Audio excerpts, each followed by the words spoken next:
اور آشیرواد لیتی ہیں تو رامچندر جی نے اپنی پتنی کو جھکنے نہیں دیا، دونوں کاندھے پکڑ کے ان کو اٹھا لیا اور فرمایا رام رامائی نمہ رام رامائے ستیم استی، ہے سیتا میں رام ہوں تیرا اور تیرے رام کا رام ہے اوپر والا۔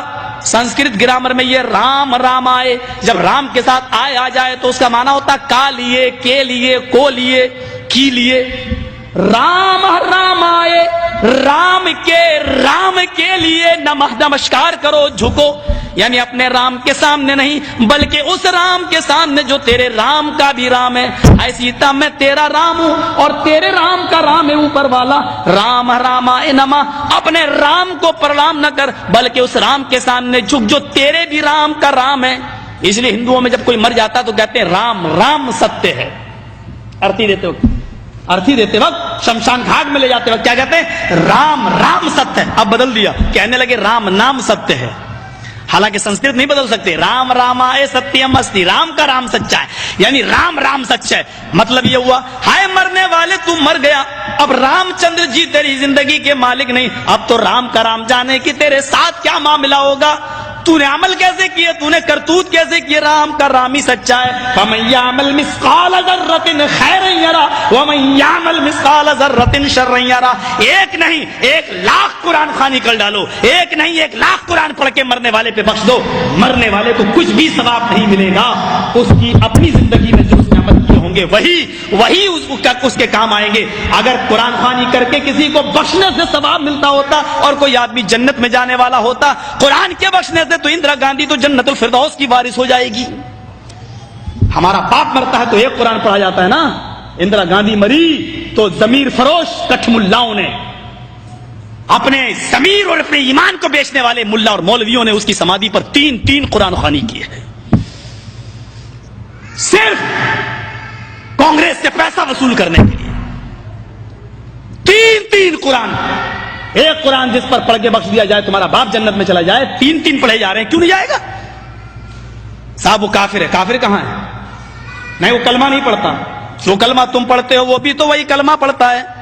تم کہتے ہو لا الہ الا اللہ محمد رسول اللہ، اس کے یہاں پر بھی تو یہی کلمہ لکھا ہوا ہے۔ اتھرو وید کے 20ویں کانڈ میں، اور پنڈت مرنے سے پہلے اپنے بیٹے کو وہی انکہی کے جملے سکھلاتا ہے، لا الہ ہرنے پاپن الا اللہ پرم پدم، تو جو چاہے سورگ تو جپے نام محمدم۔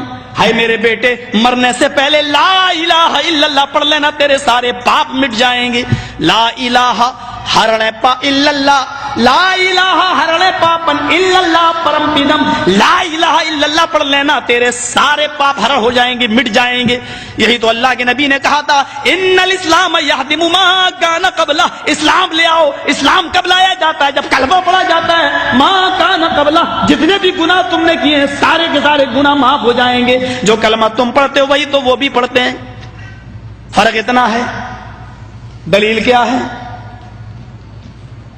تم کھڑی مورتی کی پوجا کر رہے ہو، وہ پڑی مورتی، ایک پڑی مورتی کی ایک کھڑی مورتی کی، یہ شنکر بھگوان کی مورتی ہے، یہ بڑے پیر صاحب کا یا نظام الدین اولیاء کا مزار ہے،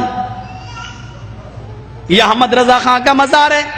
یہ کھڑی مورتی ہے، یہ پڑی ہے، جو کام اس پہ ہو رہا ہے وہی کام تو اس پہ بھی ہو رہا ہے، ورنہ مجھے بتا دو ہندو چنری چڑھائے مورتی پہ تو کافر، تم چادر چڑھاؤ تو پکے مسلمان، وہ ہار ڈالے تو کافر،